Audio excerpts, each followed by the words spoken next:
Future में काफ़ी लोग वर्क करते हैं, काफ़ी लोग इससे डरते हैं और काफ़ी लोग कमाते हैं, काफ़ी लोग गँवाते हैं। अब यहाँ पर हर तरीके का काम होता है। अब चूँकि यहाँ एक बड़े लॉस और एक बड़े प्रॉफ़िट की संभावना होती है, क्योंकि यहाँ पर लॉट में काम होता है, एक कम कैपिटल में ज़्यादा पैसा कमाने की अपॉर्चुनिटी होती है, तो इस वजह से भी इसकी तरफ फ्यूचर की तरफ अट्रैक्शन लोगों का ज़्यादा होता है। अब यहाँ पर अगर हम कोई भी वर्क करते हैं और उसे सही तरीके से अगर किया जाए तो इतनी बड़ी प्रॉब्लम क्रिएट नहीं होती। अगर उस वर्क को एक मजाक में या कोई गलत तरीके से हम करें या सारी बातों को सोचे बिना हमने वो काम शुरू कर दिया तो एक बड़े लॉस की संभावना होती है। अब मान लो मुझे लगता है कि मुझे फ्यूचर में वर्क करना चाहिए, यहाँ पर एक अच्छे प्रॉफिट जनरेट कर सकता हूँ, मैं फ्यूचर में वर्क करूँगा। लेकिन यहाँ पर मेरे दिमाग में ये भी रहना चाहिए कि ऐसा कोई ज़रूरी नहीं है कि मैंने सोचा बढ़ेगा तो मैंने लिया तो फ्यूचर बढ़ जाएगा।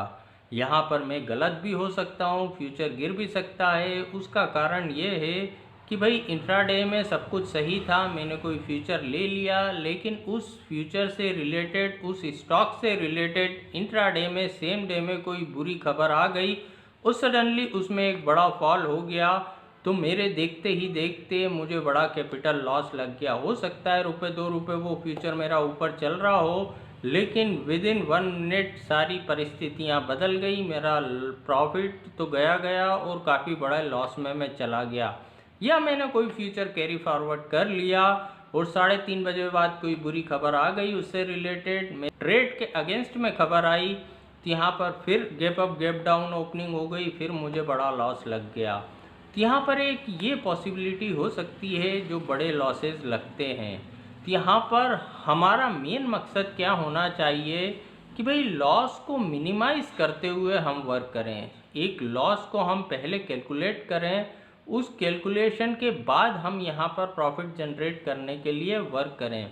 अब यहाँ पर अगर फ्यूचर के साथ हम ऑप्शन का कॉम्बिनेशन बनाते हैं कि ऑप्शन उसी तरीके से होता है कि जिस तरीके से हम एक कार खरीदते हैं और उसका इंश्योरेंस करवाते हैं। अब हमने एक कोई कार परचेज़ करी, हमने एक प्रीमियम पे करा इंश्योरेंस कंपनी को कि भाई अब ये साल भर के लिए हमारी कार इंश्योर हो गई, चाहे चोरी हो जाए, चाहे कुछ उसमें टूट फूट हो जाए, तो इंश्योरेंस कंपनी वो जो भी डैमेज हुआ, जो भी लॉस लगा वो हमें पे करेगी।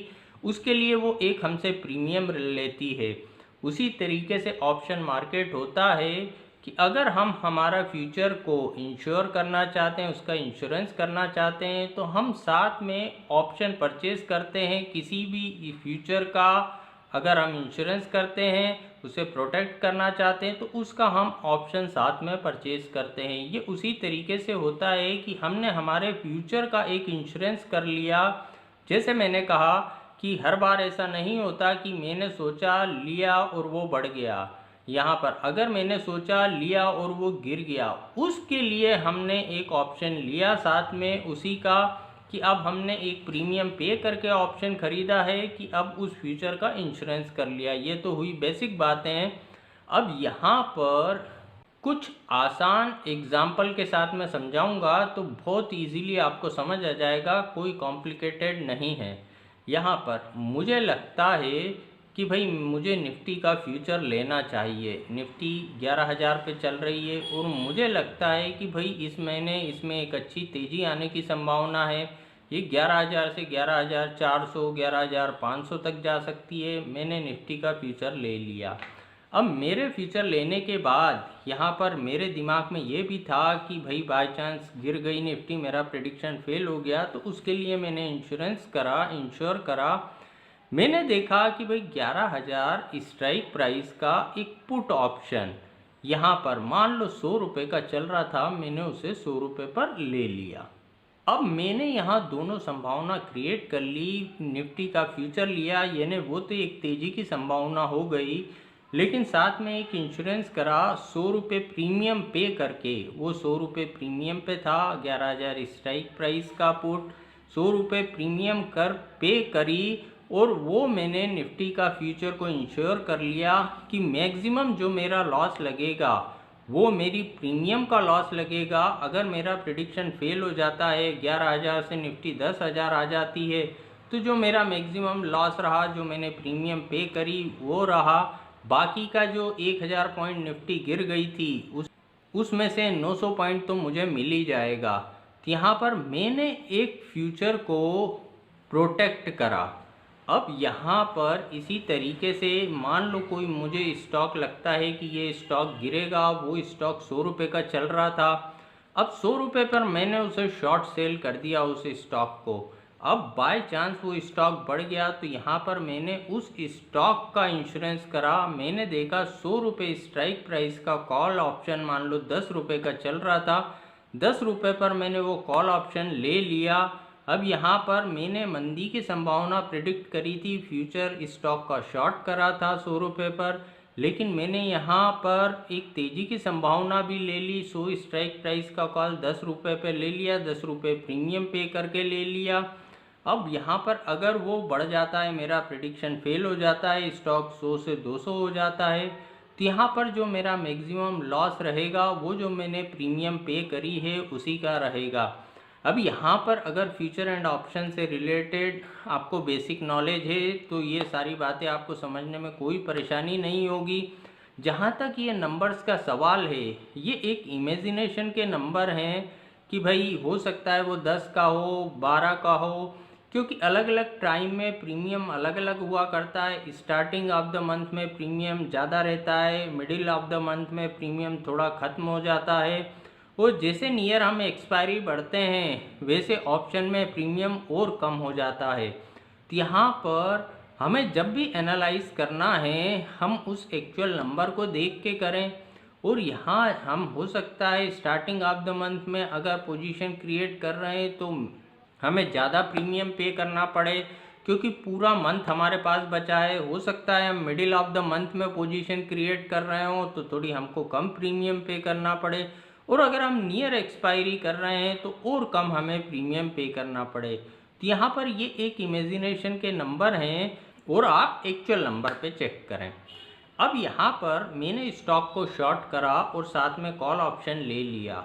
अब यहाँ बाय चांस अगर वो बढ़ गया तो ठीक है, मुझे मैक्सिमम जो लॉस लगेगा वो मेरे प्रीमियम का रहेगा, लेकिन अगर वो स्टॉक 100 से गिर के 50 रुपये हो गया तो यहाँ पर मुझे एक प्रॉफिट की ज़्यादा संभावना रहेगी कि ठीक है भाई, मुझे ओवरऑल 40 पॉइंट का प्रॉफिट हो गया, 50 पॉइंट फ्यूचर में मिल गए, लेकिन जो मैंने 10 रुपये प्रीमियम पे करा था इंश्योरेंस का वो चला गया, लेकिन ओवरऑल मुझे 40 रुपये का प्रॉफिट हो गया।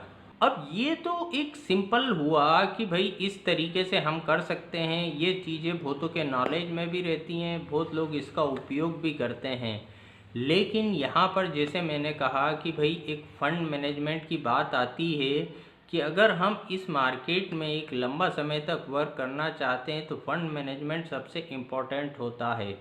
फंड मैनेजमेंट किस तरीके से इम्पॉर्टेंट होता है और क्या क्या चीज़ें हमें इसमें ध्यान रखना चाहिए।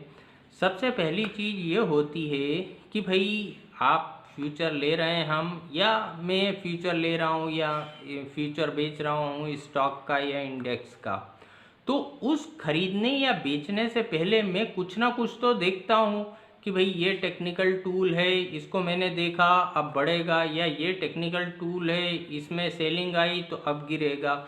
कुछ ना कुछ मैंने तो उसके लिए एक प्रिडिक्शन के लिए तरीका सोच रखा होगा, जिसको देख के मैं डिसाइड करता हूँ खरीदूँ या बेचूँ। अब उस तरीके की मैंने एक्यूरेसी चेक कर रखी है क्या, मैंने एटलीस्ट 1 क्वार्टर में उसकी एक्यूरेसी चेक कर रखी है क्या। अब अगर मैंने चेक कर रखी है और मुझे लगता है जिस तरीके को मैं फॉलो करता हूँ वो 60% 70% सही एक्यूरेसी देता है, मुझे लगता है बढ़ेगा तो वो बढ़ता है, मुझे लगता है गिरेगा तो वो गिरता है, वहाँ तक ठीक है। अब ये बात तो हमें समझ आ गई।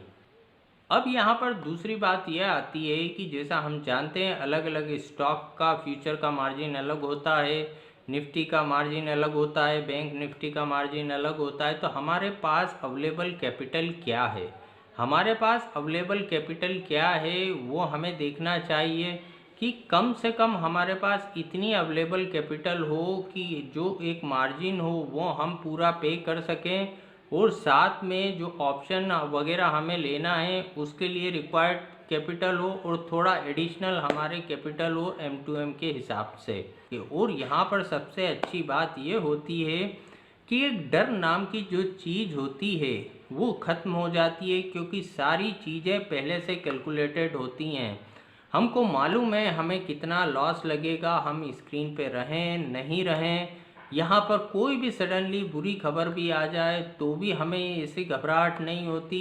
मैंने फ्यूचर ले रखा था यहाँ पर, लेकिन कोई जैसी अभी बुरी खबरें आई 20%, 30%, 40% स्टॉक गिर गया, उस कंडीशन में अगर मेरा वो स्टॉक भी होता और वो इतना गिर जाता, लेकिन मैंने इंश्योरेंस कर रखा था तो मुझे कोई बहुत बड़ा डैमेज नहीं हुआ, सिर्फ एक प्रीमियम लॉस हुआ। या मैंने पोजीशन मेरी कैरी करी तो भी मुझे रात को सोने से पहले ये देखने की ज़रूरत नहीं पड़ेगी कि यूरोप के कहाँ बंद हो रहे हैं, अमेरिका के कहाँ बंद हो रहे हैं, सुबह एशिया के कहाँ खुल रहे हैं। तो आधी नींद हमने इसमें ख़राब कर ली। हमारी पोजीशन प्रोटेक्ट है तो मार्केट सुबह कहीं भी खुले हमें पहले से मालूम है ज़्यादा से ज़्यादा क्या होगा, ये मेरा मैक्सिमम लॉस रहेगा, लेकिन यहाँ पर रिवार्ड मुझे कितना भी मिल सकता है। तो ये एक मेरा लॉस प्रॉफिट का जो रेशो था वो मैंने काफ़ी अच्छा डिसाइड कर रखा है कि एक लिमिटेड लॉस और जो अनलिमिटेड प्रॉफिट पे मैं वर्क कर रहा हूँ। जनरली इस मार्केट में प्रॉब्लम ये होती है कि भाई यहाँ पर फ्यूचर में मेरा जो ऑब्जर्वेशन है, अलग अलग लोग अलग अलग तरीके से कर सकते हैं, एक मिनिमम प्रॉफिट और यहाँ पर मैक्सिमम लॉस पे ट्रेडर वर्क कर जाते हैं। होता क्या है कि भाई थोड़ा सा बड़ा उनको एक अच्छा अमाउंट दिखने लगता है, वो पोजीशन स्क्वायर अप कर देते हैं, लेकिन सडनली अगर वो तेज़ी से नीचे आ गया तो कहीं ना कहीं से पैसा ला के वो M2M भरते हैं। जितनी उनमें ताकत होती है वो M2M भरते चले जाते हैं, पोजीशन किसी भी तरीके से उसको कैरी करने की कोशिश करते हैं। हमारे सामने वो नीचे जा रहा है फिर भी हमारी हिम्मत नहीं हो रही उसमें से एग्ज़िट हो जाने की, क्योंकि ऑलरेडी हम काफ़ी बड़े लॉस पे बैठ चुके हैं। अब हमारी हिम्मत नहीं हो रही है। उसका कारण ये है कि अगर हमने उसे काटा और बाय चांस वो पलट गया तो अफसोस की बात, और अगर हमने नहीं काटा और नीचे चला गया तो भी अफसोस की बात। यानी हमारी स्थिति ऐसी हो गई कि निगलें कि उगलें। तो यहाँ पर निगलें कि उगलें जैसी स्थिति में पहुँचने के बजाय अगर हम प्रॉपरली हेजिंग से वर्क करते हैं, एक एक चीज़ कैलकुलेशन के साथ वर्क करते हैं, तो यहाँ पर इतना प्रॉब्लम नहीं आता। कहीं ना कहीं प्रॉब्लम को डेवलप ही हम कर देते हैं। तो यहाँ पर एक प्रॉपर तरीके से अगर प्रॉपर हेजिंग से वर्क करा जाए तो वो काफ़ी अच्छा होता है। तो आज के वीडियो में इतना ही। अगर ये वीडियो आपको पसंद आया हो तो वीडियो को लाइक करना ना भूलें। Thank you.